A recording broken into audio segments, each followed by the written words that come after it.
എല്ലാവർക്കും സ്വാഗതം. നിങ്ങളുടെ കൂട്ടത്തിൽ എങ്ങനെ ആരെങ്കിലും ഉണ്ടോ പിറന്നാളിന് വലിയ ആഘോഷമൊന്നും വേണ്ട, അതൊരു സാധാരണ ദിവസം പോലെ പോയാൽ മതി എന്ന് പറയുന്നവർ? ചിലപ്പോ അത് നിങ്ങൾ തന്നെ ആയിരിക്കും അല്ലേ? മറ്റുള്ളവരൊക്കെ ആഴ്ചകൾക്ക് മുൻപേ പാർട്ടി പ്ലാൻ ചെയ്യുമ്പോൾ ഇവർ വിചാരിക്കുന്നുണ്ടാവും എന്തിനാണ് ഇത്ര ബഹളമെന്ന്. ഇതൊരു ചെറിയ ഇഷ്ടക്കേടായി തോന്നാമെങ്കിലും ഇതിന്റെ പിന്നിൽ വളരെ ഇൻട്രസ്റ്റിംഗ് ആയ ചില സൈക്കോളജിക്കൽ കാരണങ്ങളുണ്ട്. അപ്പോ എന്തുകൊണ്ടാണ് ചിലർക്ക് അവരുടെ ജന്മദിനം അത്ര വലിയ സംഭവമല്ലാത്തത്? ഇതാണ് നമ്മൾ ഇന്ന് ആഴത്തിൽ നോക്കാൻ പോകുന്ന ചോദ്യം. ഇത് വെറും ഒരു ഇഷ്ടക്കേടിന്റെയോ അല്ലെങ്കിൽ ഒരു ഇൻട്രോവേർട്ട് ആയതുകൊണ്ടോ മാത്രമല്ല, അതിലും ഒരുപാട് ആഴത്തിലുള്ള ചില കാര്യങ്ങൾ ഇതിന് പിന്നിലുണ്ട്.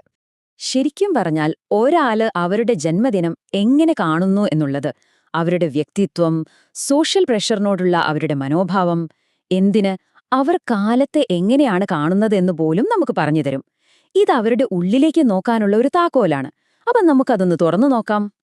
ആദ്യത്തെ ഏറ്റവും പ്രധാനപ്പെട്ട കാരണം ഒരാളുടെ ആത്മാഭിമാനം അല്ലെങ്കിൽ സെൽഫ് വർത്ത് എവിടെ നിന്നാണ് വരുന്നത് എന്നതുമായി ബന്ധപ്പെട്ടതാണ്. നമുക്കിതിനെ ഒരു ഇന്റേണൽ കോമ്പസ് അല്ലെങ്കിൽ ആന്തരിക ദിശാസൂചി എന്ന് വിളിക്കാം.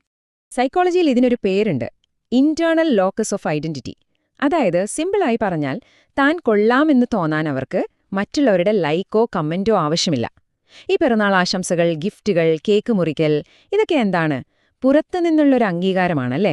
സമൂഹം നിങ്ങളെ ഓർക്കുന്നു, വിലമതിക്കുന്നു എന്നതിന്റെ തെളിവ്.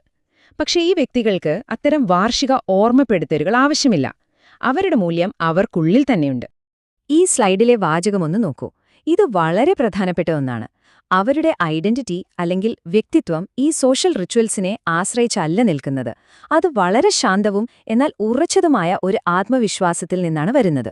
മറ്റുള്ളവരുടെ കയ്യടിക്ക് വേണ്ടി കാത്തുനിൽക്കാത്ത ഒരുതരം കോൺഫിഡൻസ്.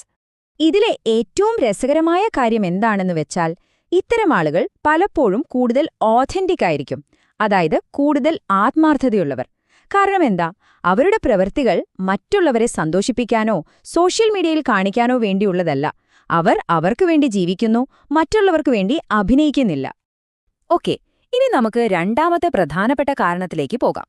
പിറന്നാൾ ആഘോഷിക്കാത്ത ആളുകൾക്ക് കാലത്തെക്കുറിച്ച് തന്നെ വളരെ വ്യത്യസ്തമായ ഒരു കാഴ്ചപ്പാടാണ് ഉള്ളത്. ഇതിനെ സൈക്കോളജിയിൽ ലോ ടെമ്പോറൽ ലാൻഡ്മാർക്ക് സാലിയൻസ് എന്നൊക്കെ പറയും.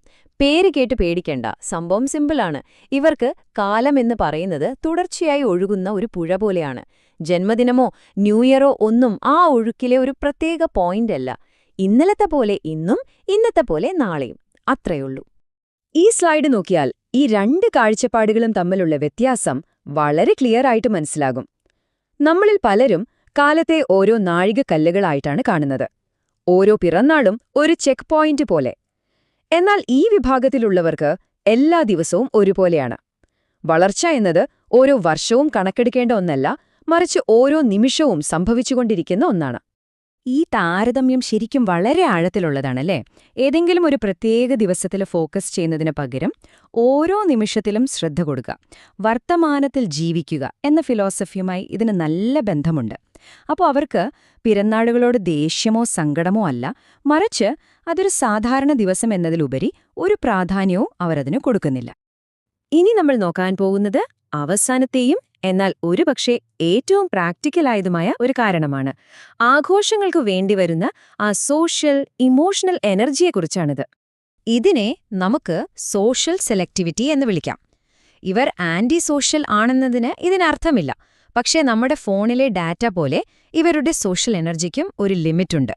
ആ വിലപ്പെട്ട ഊർജം നിർബന്ധിതമായി ചെയ്യേണ്ട ചടങ്ങുകൾക്ക് വേണ്ടി പാഴാക്കാതെ അവർക്ക് ശരിക്കും ഇഷ്ടമുള്ള ആളുകളുമായി ആത്മാർത്ഥമായ നിമിഷങ്ങൾക്കായി ചെലവഴിക്കാൻ അവരാഗ്രഹിക്കുന്നു. ഒരു പിറന്നാൾ ആഘോഷം എന്ന് പറഞ്ഞാൽ അതിന് എത്രമാത്രം ഇമോഷണൽ ലേബർ അല്ലെങ്കിൽ വൈകാരിക അധ്വാനം വേണമെന്ന് ഒന്ന് ആലോചിച്ചു നോക്കൂ. എല്ലാവരുടെയും പ്രതീക്ഷകൾക്കൊത്ത് പെരുമാറണം, എല്ലാവർക്കും ചിരിച്ചു മറുപടി കൊടുക്കണം, നന്ദി പറയണം.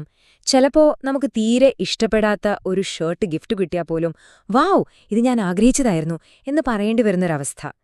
ഈ ഒരു എനർജി ലാഭിക്കാൻ അവരാഗ്രഹിക്കുന്നു. അപ്പം നമ്മള് ഈ പറഞ്ഞ 3 കാര്യങ്ങളും കൂടെ ചേർത്ത് വെക്കുമ്പം എന്താ സംഭവിക്കുന്നത്?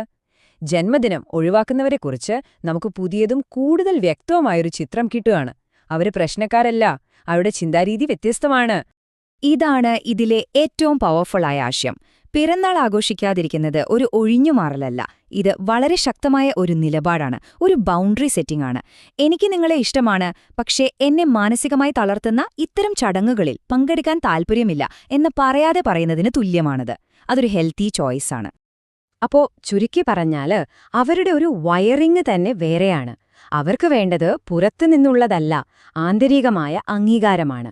കാലത്തെ അവർ കാണുന്നത് ഒരു ഒഴുക്കാണ്. പിന്നെ അവരുടെ സോഷ്യൽ എനർജി അവർ വളരെ ശ്രദ്ധയോടെ വിലപ്പെട്ട ബന്ധങ്ങൾക്ക് വേണ്ടി മാത്രം ഉപയോഗിക്കുന്നു.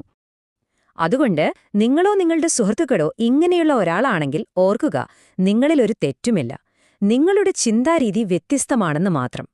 അത് ലോകത്തെയും ജീവിതത്തെയും സമീപിക്കാനുള്ള തികച്ചും ആരോഗ്യകരവും ശരിയായതുമായ ഒരു വഴി തന്നെയാണ്.